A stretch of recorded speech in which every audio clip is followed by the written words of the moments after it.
pour reprendre mon observation, l'échange en fait télépathique que j'ai eu avec ce vaisseau est très bizarre. J'ai eu je vois en fait au départ je n'aperçois pas le vaisseau, je vois juste tous les lampadaires de mon quartier qui s'éteignaient les uns après les autres au fur et à mesure qu'une ombre avançait sur le sol. C'est ça qui m'a amené en fait à regarder en l'air et voir cette masse énorme. Alors, elle recouvrait les trois bâtiments du quartier où j'habitais à l'époque.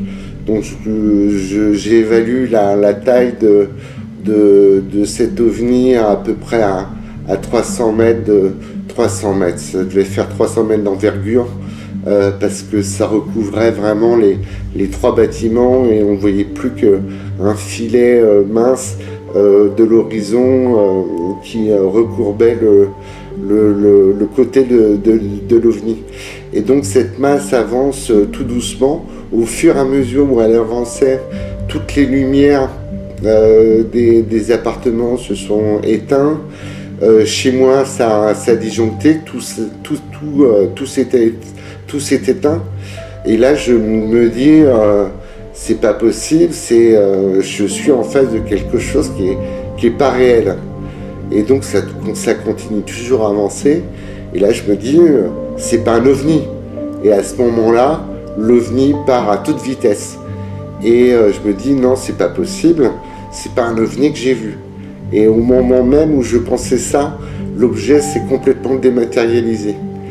Donc j'ai nié mon observation pendant 20 ans.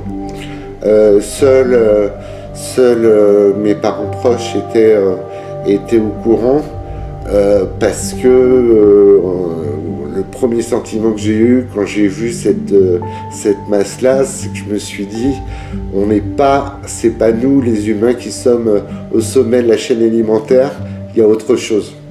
Et ça, c'était complètement, ça remettait tous les dogmes que j'avais en doute et ça remettait les choses vraiment de façon complètement différente dans ma vie. Et du coup, j'ai nié cette observation pendant 20 ans.